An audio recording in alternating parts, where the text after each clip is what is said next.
Muy bien. Bueno, vamos a empezar con la clase número 13 ya de este trimestre, y para la próxima semana ya vamos a hablar de la promesa del pacto eterno de Dios, que va a ser una nueva unidad. Vamos a estudiar los pactos del Señor. Eso iniciaremos, si Dios lo permite, ya el próximo domingo.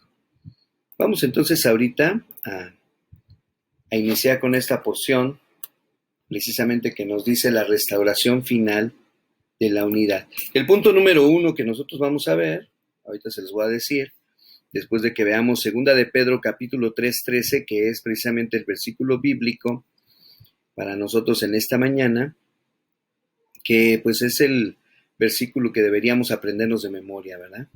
Dice la Escritura: pero nosotros esperamos, según sus promesas, cielos nuevos y tierra nueva en los cuales mora la justicia. Ahorita nos vamos a centrar en eso, pero primero la primera frase de la parte de Pedro, que dice: nosotros esperamos según sus promesas. Nosotros esperamos según sus promesas. ¿Y qué es lo que estamos esperando?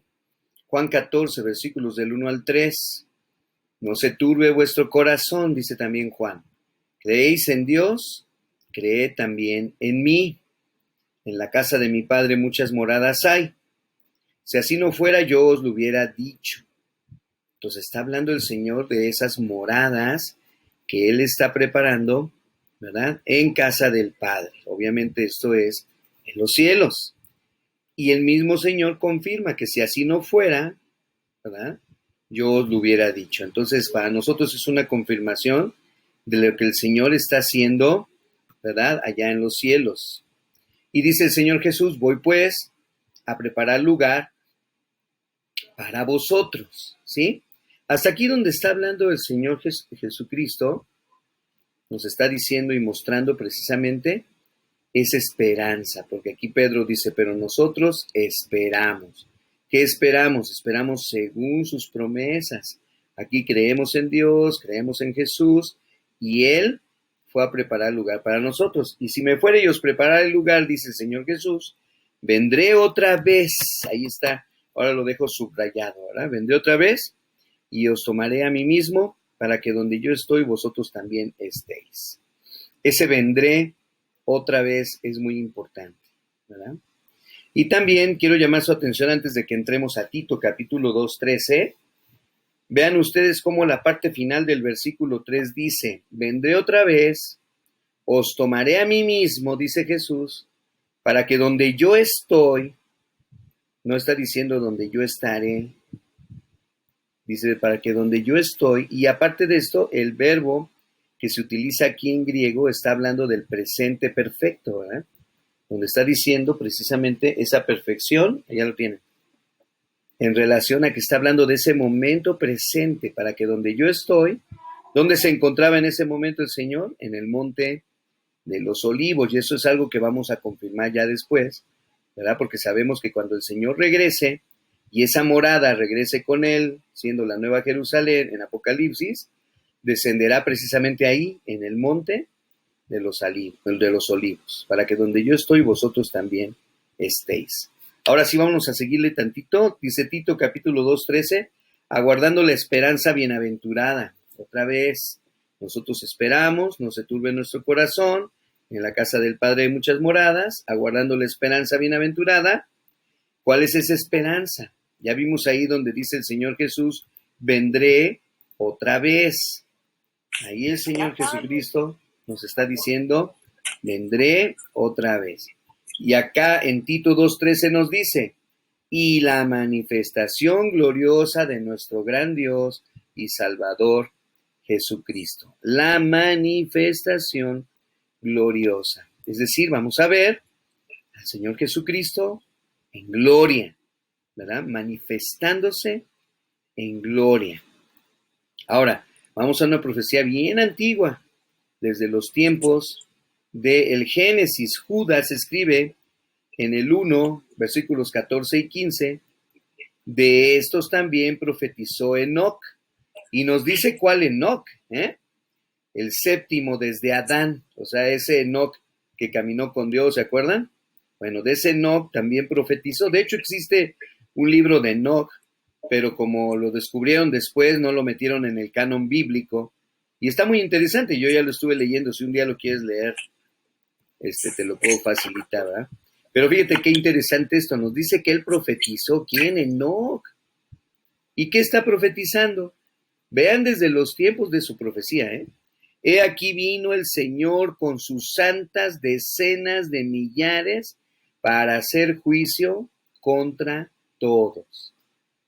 Esto está escrito por Enoc, ¿verdad? Y él lo profetizó, ¿sí? Y luego, ¿qué va a pasar en ese juicio? Dice, y dejar convictos a todos los impíos de todas sus obras impías que han hecho impíamente y de todas las cosas duras que los pecadores impíos han hablado contra él, refiriéndose al Mesías, refiriéndose a Dios, ¿verdad? Entonces, Judas, ¿verdad? Otro de los apóstoles del Señor, que escribió dentro de las Escrituras, nos está diciendo, ¿verdad?, que desde ese tiempo fue profetizado para nosotros este regreso del Señor Jesucristo, que Él vendrá otra vez. Ahora, ¿cuál es el punto importante que estamos viendo ahorita de lo que es el tema? El tema se llama la restauración final de la unidad. Estamos hablando de una restauración final. Eso significa que está puesta hasta el fin de los tiempos. Y como está puesta en el fin de los tiempos, esta restauración final, ¿verdad?, tiene que ver con la venida del Señor Jesucristo. Entonces, el punto número 1 que nosotros estamos tratando ahorita es el punto de que tenemos que tener la certeza, o hay certeza, ¿verdad?, del regreso de Jesús. Eso es algo que debe quedar clarísimo. Hay certeza del regreso de Jesús. Y lo damos por hecho, ya lo sabemos, lo hemos escuchado, hemos leído Apocalipsis, Daniel, quizás hasta Ezequiel, hemos leído algún libro de estudio, hemos escuchado predicaciones o estudios completos de la segunda venida. Es inminente. Ahora, fíjense bien que dice el Salmo 50, versículos 3 y 5. Dice, vendrá nuestro Dios y no callará. Y luego dice, fuego consumirá delante de él y tempestad poderosa le rodeará. Hablando de esa venida, ¿verdad? Dice, convocará a los cielos de arriba y a la tierra. Va a estar involucrado todo en la segunda venida. Y otra vez, ¿para qué? Así como decía Enoc desde esa profecía antigua, dice, para juzgar a su pueblo. Para juzgar a su pueblo. Aquí viene el Señor, ¿verdad? Luego dice, júntenme mis santos, los que hicieron conmigo pacto con sacrificio. Juntadme mis santos. Sabemos que el Señor, en los finales de la tierra y del cielo y de todo el tiempo final en esta vida, ¿verdad?, juntará a sus escogidos, como dicen otras profecías por ahí, de los 4 vientos de la tierra, ¿verdad? Después a lo mejor vamos a entrar a algunas de ellas aquí mismo.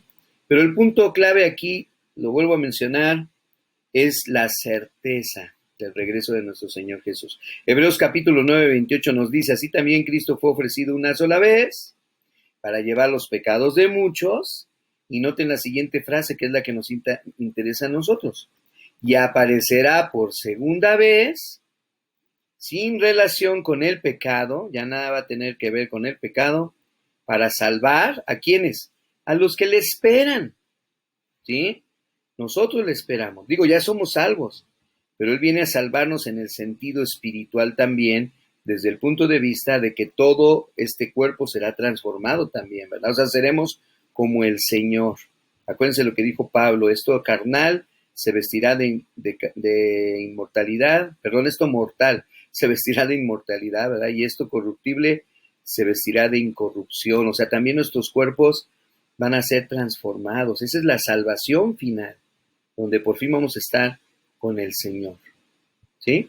Entonces, el punto número 1 es la certeza que debemos de tener del regreso de nuestro Señor Jesucristo. Ahora, hemos estado hablando en todos los devocionales con nuestro hermano Gilberto Gutiérrez de la esperanza que hay en nosotros Y verdaderamente la esperanza, o esta palabrita, aunque él ha estado tomando versículos de Romanos, ¿verdad? Es una palabra que aparece en todas partes de las Escrituras para alimentar precisamente en nosotros la esperanza de la venida de nuestro Señor Jesucristo. Pero también es importante que nosotros entendamos, ¿verdad?, la importancia que se dará cuando Él ya venga aquí en la tierra. O sea, porque viene. Lo inminente de este primer punto de la certeza del regreso de Jesús es que Él viene. Y viene, como dice Hebreos, que yo pienso que lo escribió Pablo, ¿verdad? Aparecerá, dice ahí, por segunda vez. No hay una segunda y tercera y otras como nos han hecho creer algunas teorías, ¿verdad? Por ahí, de que el Señor viene y nos va a llevar y luego va a venir otra tercera vez a la tierra, ahora sí a terminar todo. No, aquí la palabra del Señor siempre nos ha hablado de una primera y una segunda venida. Y la segunda venida es inminente, ¿verdad? Y viene precisamente para instaurar su reino. No viene a recoger a la iglesia, viene a estar ya con la iglesia. Sí los va a recoger en el sentido de que los va a llevar en los cielos, pero va a bajar a la tierra. Esto es algo muy importante que tenemos que tomar en cuenta. Entonces, el punto número 2 nos habla también de otra certeza, la certeza de una tierra nueva. Vamos a ver los versículos que nos hablan de la certeza de una tierra nueva. En el primer versículo que vimos de 2 de Pedro, capítulo 3, 13, que con ese empezamos este primer punto, lo voy a volver a leer, está hasta acá arriba, dice, pero nosotros esperamos, según sus promesas, ¿qué esperamos? Cielos nuevos, ¿verdad? Y tierra nueva. Por eso dice el Señor Jesús, vendré otra vez, Juan 14, 3, y os tomaré a mí mismo, para que donde yo estoy, ¿dónde estaba Jesús presente en ese momento? En el Monte de los Olivos, ustedes también estén. Ese es el punto importantísimo que tenemos que tomar en cuenta, sobre todo de acuerdo a los verbos, como los entendemos en el griego original de donde fue traducida la escritura, ¿verdad? Y aquí nos dice claramente, cielos nuevos y tierra nueva en los cuales mora la justicia.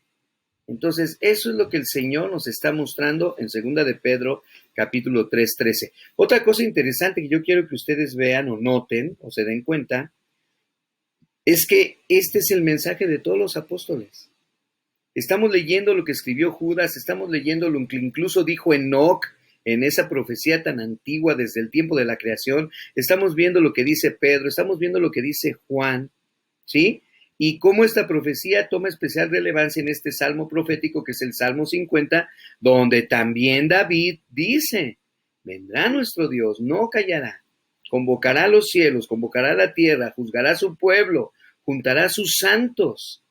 Entonces, está bien establecido desde un principio, ¿verdad? Acuérdense, tenemos que conocer todo el consejo de Dios, o sea, todo lo que dice toda la Biblia en referente a un tema, para poder nosotros entender bien ese tema. Y no nada más tomar un solo versículo aislado, o a lo mejor el más famoso de esos versículos aislados, y hacer de ese versículo una doctrina, cuando tenemos muchos otros versículos que nos hablan de ese mismo tema en especial.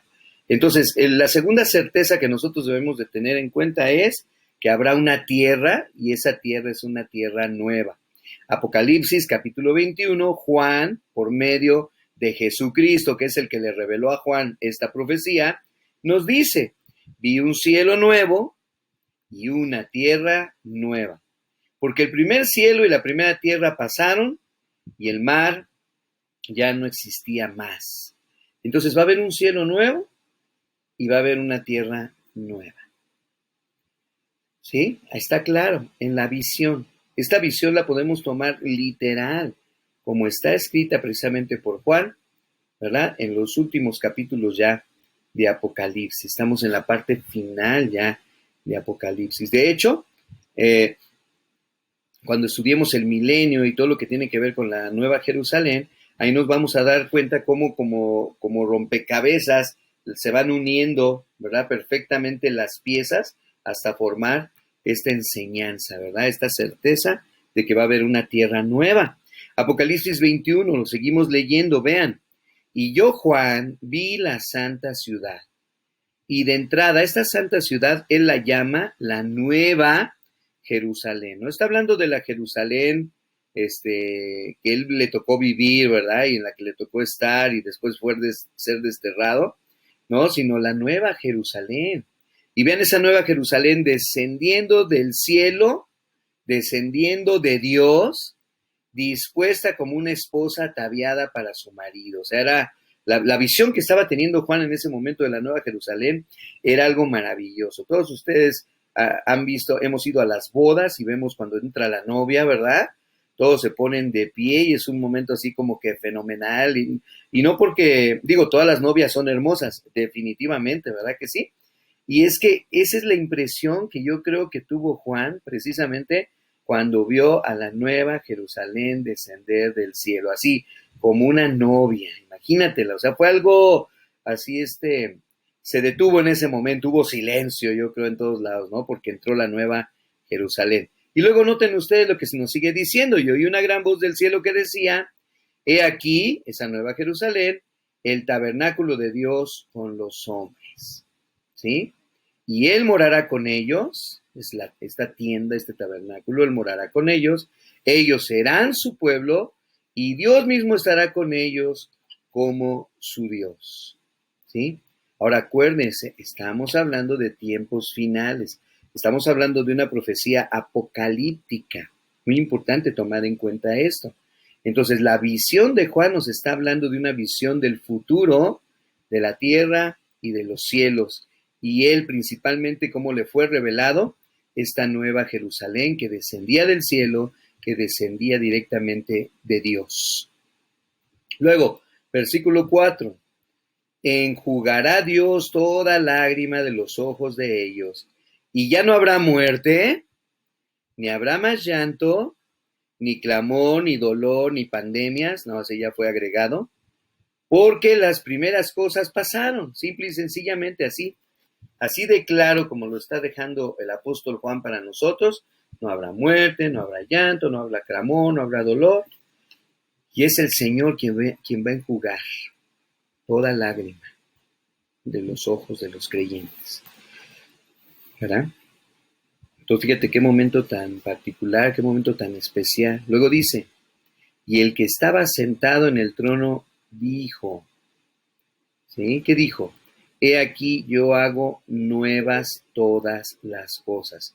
Por eso la clase de hoy se llama la restauración final de la unidad. O sea, Dios se ha propuesto restaurar y lo sabemos todas las cosas. Hay otros versículos, no los voy a utilizar todos aquí.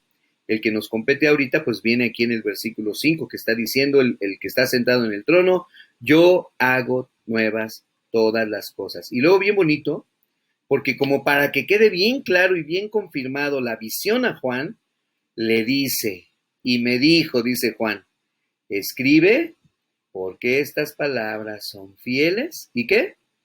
Y verdaderas. Oigan, qué barbaridad, o sea, qué más claridad, qué más certeza. Por eso este punto número 2 es, hay certeza, así como hay certeza del inminente regreso de nuestro Señor Jesucristo, hay certeza de que va a haber una tierra nueva y cielos nuevos y que el Señor se ha propuesto hacer nuevas todas las cosas.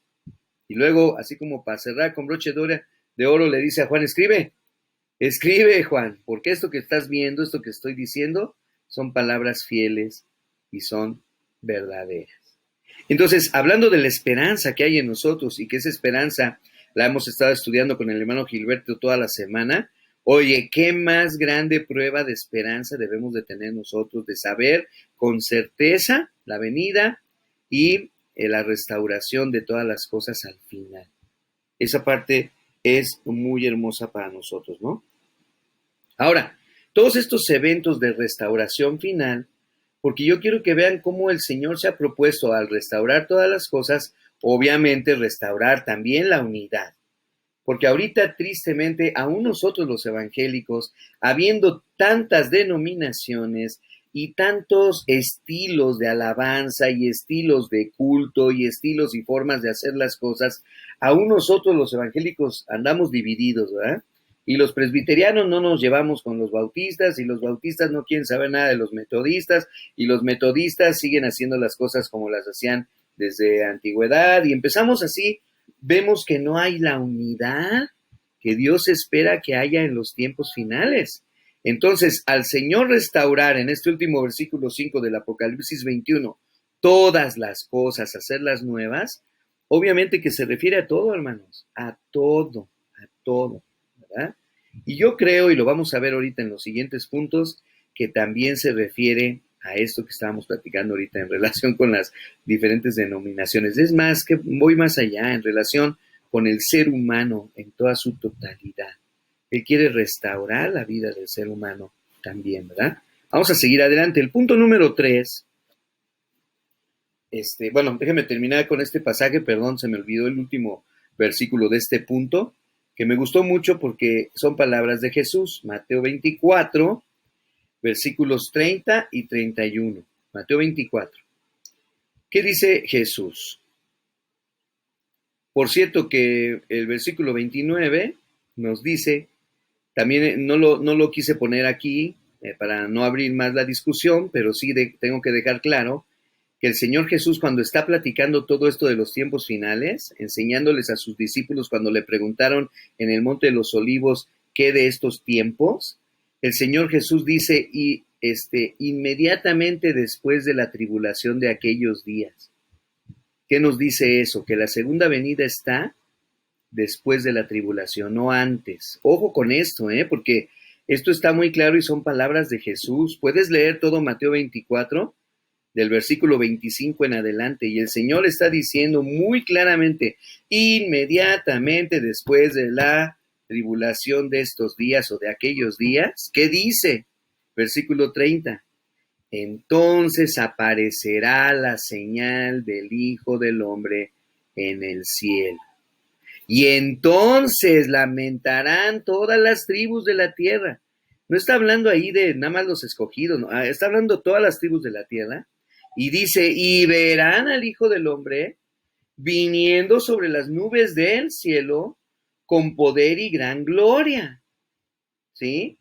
Y ojo, vean los eventos como los ve Jesús. Primero, va a haber tribulación.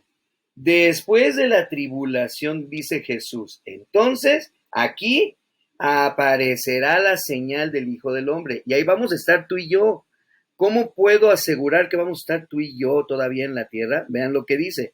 Y entonces lamentarán todas las tribus de la tierra, verán al Hijo del Hombre viniendo sobre las nubes del cielo con poder y gran gloria.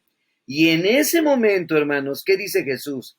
Y enviará sus ángeles con gran voz de trompeta y juntará a sus escogidos, o sea, tú y yo y todos los demás, de los cuatro vientos, desde un extremo del cielo hasta el otro.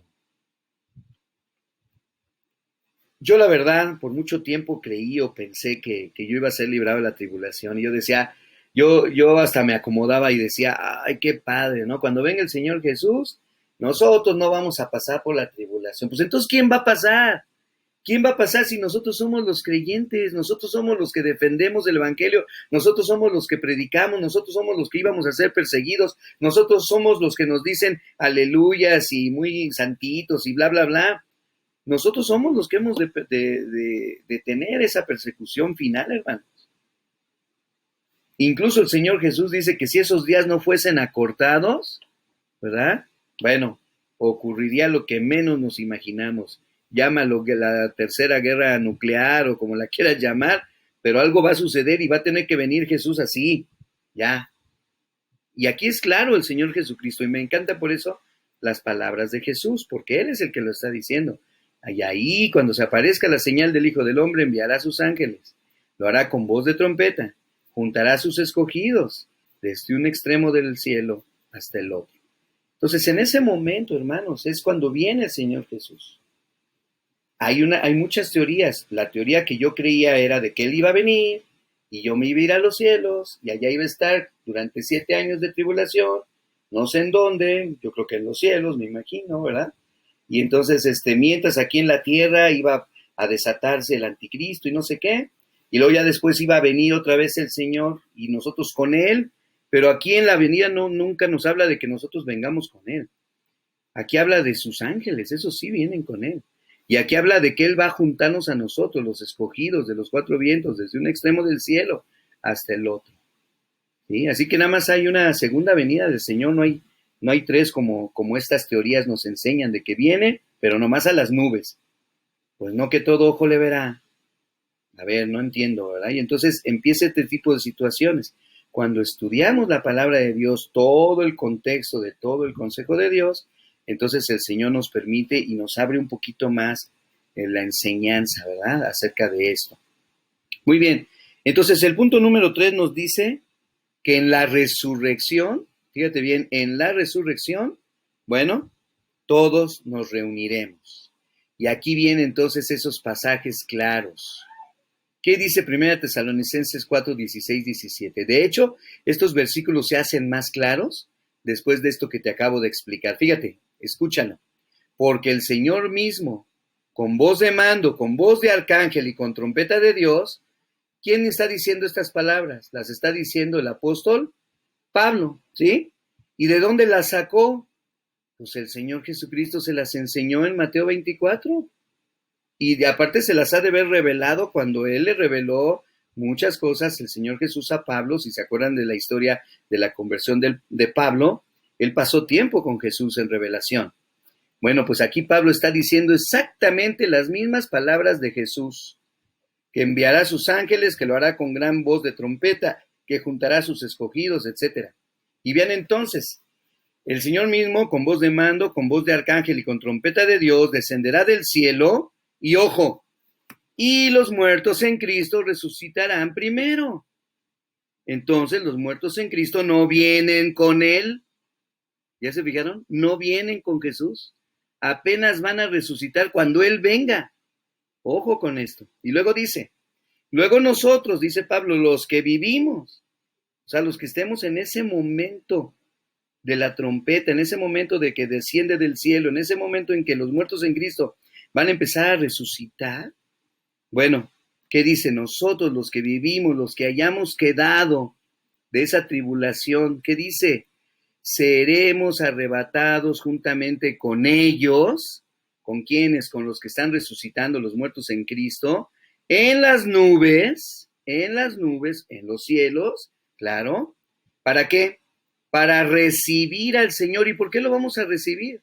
Si Él se queda en los cielos y nosotros estamos subiendo a los cielos, ¿no es más lógico decir que Él nos va a recibir a nosotros en los cielos?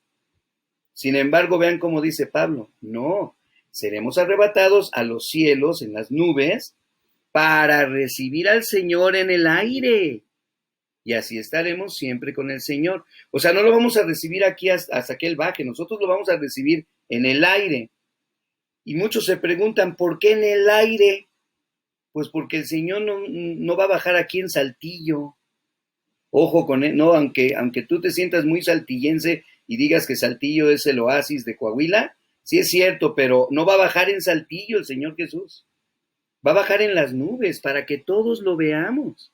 Y nosotros, los que seamos transformados y los que estén resucitando en ese momento, vamos a ir al aire, a recibir al Señor. Pero cuando lo recibamos, vamos a bajar con Él en Jerusalén. En Jerusalén. ¿Sí? Ahora, Pablo lo vuelve a corroborar en 1 Corintios capítulo 15, cuando habla de nosotros, los que vivimos, los que hayamos quedado. Vean lo que dice. En un momento, en un abrir y cerrar de ojos, pero fíjate, a la final trompeta, porque se tocará la trompeta, otra vez Pablo está hablando del mismo evento, no está hablando de dos eventos diferentes. No está hablando de un evento en los cielos y luego otro evento más adelante, ¿no? Está hablando del mismo evento. Y dice, los muertos serán resucitados incorruptibles, o sea, los muertos en Cristo. Y nosotros seremos transformados. Ahí está. Está hablando del mismo evento, de los que van a resucitar primero y de nosotros. Y luego dice Pablo, porque es necesario que esto corruptible se vista de incorrupción, y es necesario que esto mortal, esto que se muere, que eso es nuestro cuerpo, se vista de inmortalidad. Entonces Pablo, lo que está diciendo Jesús en Mateo 24, lo repite Pablo en Tesalonicenses 4, 16, 17, y lo confirma Pablo otra vez en 1 Corintios 15, 52, 53. Y está hablando exactamente del mismo evento, la segunda venida de nuestro Señor Jesucristo, en donde se da la resurrección de los muertos en Cristo, porque hay otra resurrección, esa la vamos a estudiar cuando estudiemos Apocalipsis, la de los muertos sin Cristo. Todavía faltan esos. Esos están ahí en la tumba y se van a quedar ahí, los que murieron sin Cristo. Pero los muertos en Cristo van a resucitar en la segunda venida y nuestros cuerpos, los que estemos vivos, yo espero que muchos de los que estamos aquí todavía estemos vivos en su segunda venida, ¿verdad? Seremos transformados. ¿Y cuál es esa transformación? Pues esto mortal se vestirá de inmortalidad y esto que se corrompe, nuestro cuerpo, ¿verdad? Que se duele, que se pudre, que no funciona a veces correctamente, esto corruptible se vestirá de incorrupción. O sea, Dios va a transformar en el día de su venida, Él va a transformar nuestros cuerpos mortales. Ya no vamos a morir. Esa es una bendición para los que estemos en la segunda venida de Cristo. ¿Sí sabías eso? Los que estemos en la segunda venida de Cristo no vamos a morir. Nuestros cuerpos van a ser transformados. O sea que si nos toca va a ser algo guau, padrísimo. O sea, nunca vamos a saber qué es la muerte. A nosotros no nos va a tocar si estamos en la segunda venida de Jesús. Así que también va a ser una cosa así como que padrísima, ¿no? Para los que nos toque ese momento en particular. Dios permita que así sea para cada uno de nosotros. Y luego vean, ¿cuál es la finalidad de esto? Vean cómo Pablo sigue insistiendo. Y me gusta mucho leer estos pasajes de Corintios, hermanos y hermanas, porque aquí está hablando a una iglesia que tenía problemas. Aquí está hablando a Corinto, que es una iglesia que había divisiones, es una iglesia que adentro hacía la gente lo que bien quería, ¿verdad? Había problemas con los dones espirituales, bueno, había hasta las cenas del Señor las hacían pachangas, bueno, era una situación tremenda. Entonces, el apóstol está dejando cosas muy claras en cuanto a doctrina se refiere. Y en esta doctrina de la segunda venida, fíjate cómo sigue diciendo, y cuando esto corruptible se haya vestido de incorrupción, y cuando esto mortal se haya vestido de inmortalidad, hasta ese momento, hermanos, hasta ese momento, en la segunda venida, cuando todo esto acontezca, dice Pablo, se cumplirá la palabra que está escrita. ¿Y cuál es esa palabra? Sorbida es la muerte en victoria. Por eso, porque algunos no vamos a morir. Y entonces va a decir, ¿dónde está, oh muerte, tu aguijón? ¿Dónde está, oh sepulcro, tu victoria? ¿Dónde? Ya no va a haber poder mortal sobre nosotros.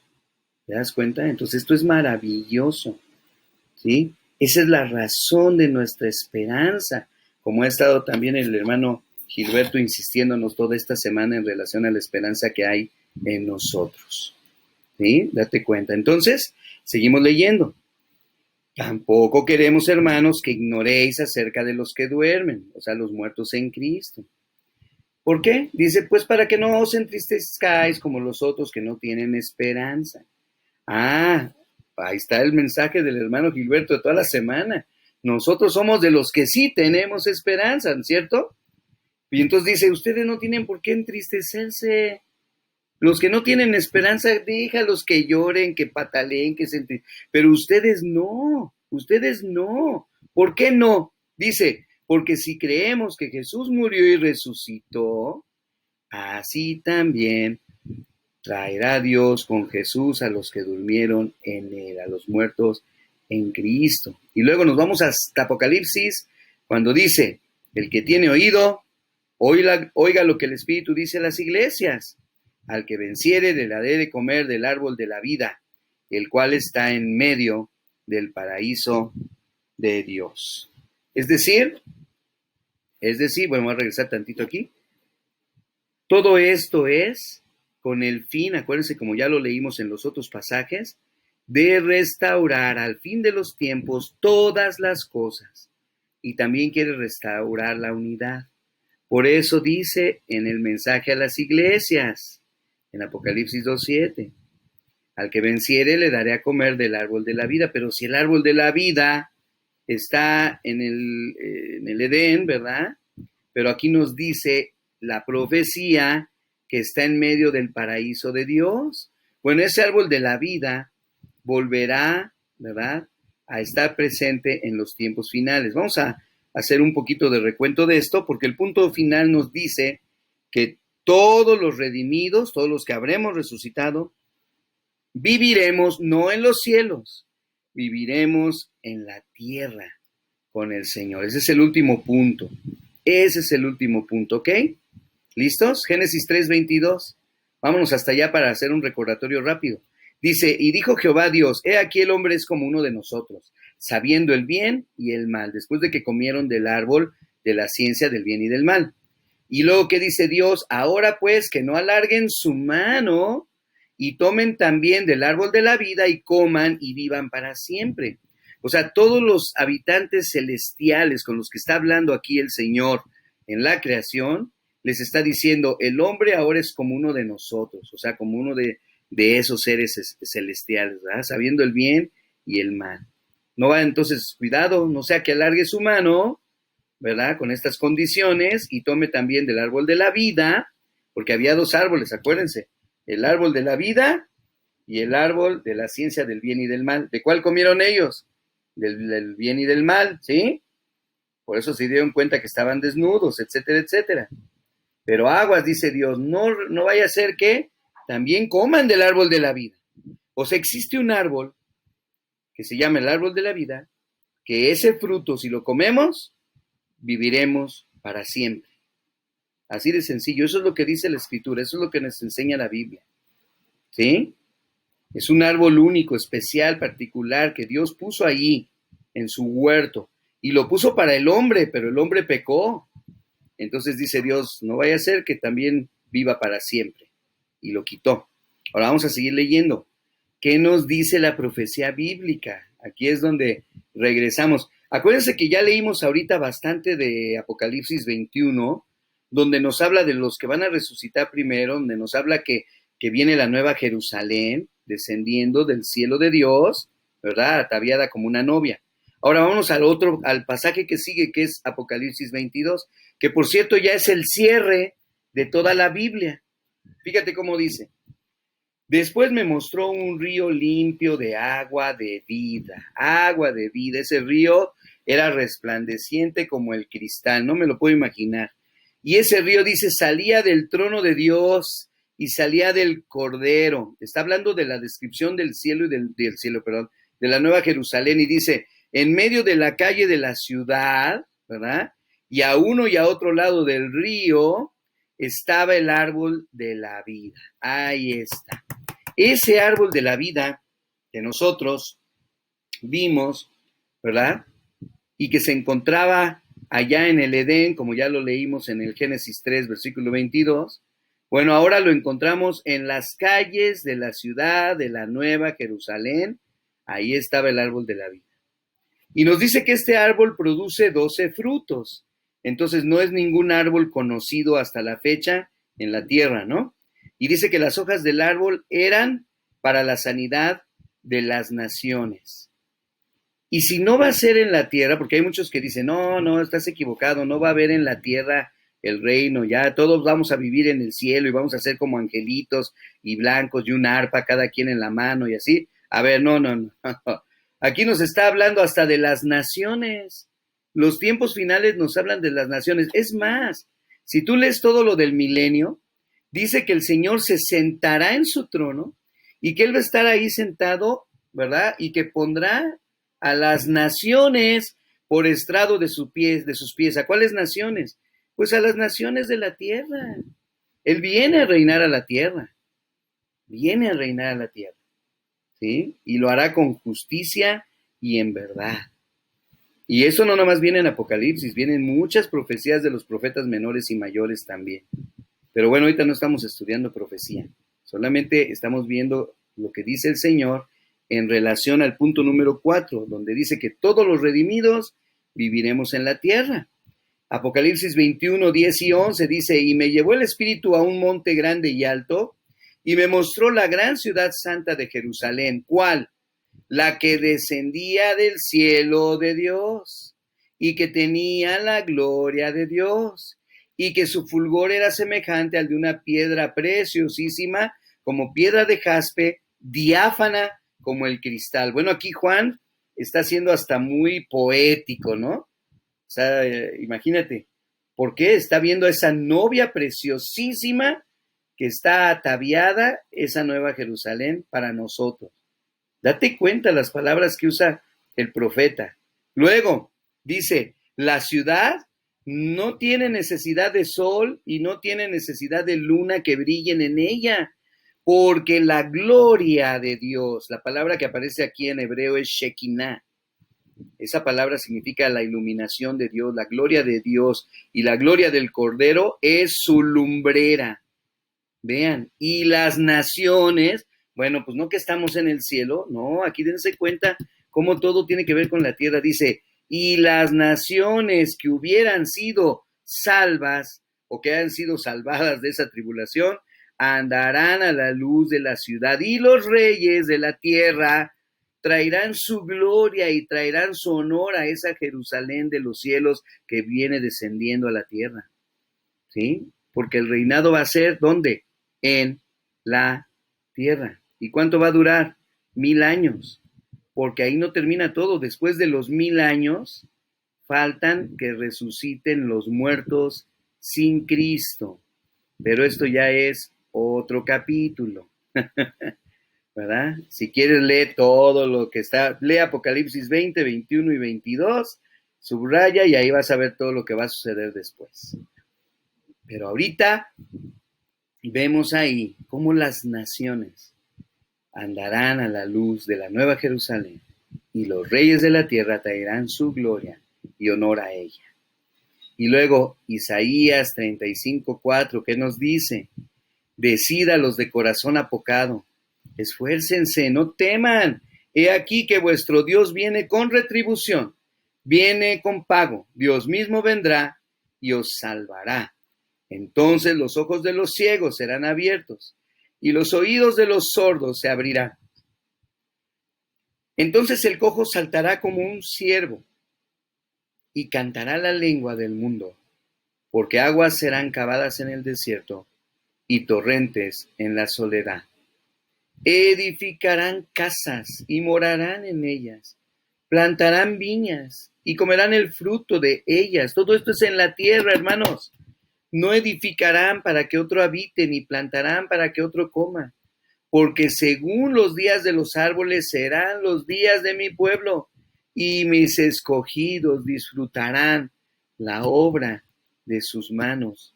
Mas gozaréis y os alegraréis para siempre en las cosas que yo he creado, porque aquí yo traigo a Jerusalén alegría y a su pueblo gozo.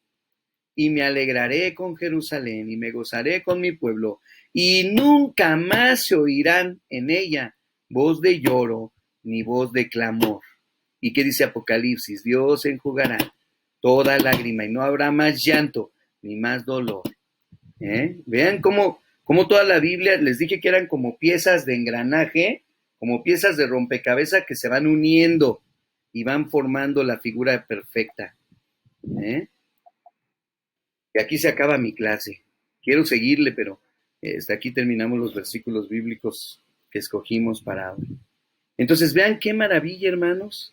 Estamos terminando, cerrando con broche de oro esta unidad tan hermosa que habla de la unidad. Cómo al final de los tiempos, Dios va a restaurar todas las cosas y Dios quiere que estemos unidos por toda la eternidad. ¿Sí?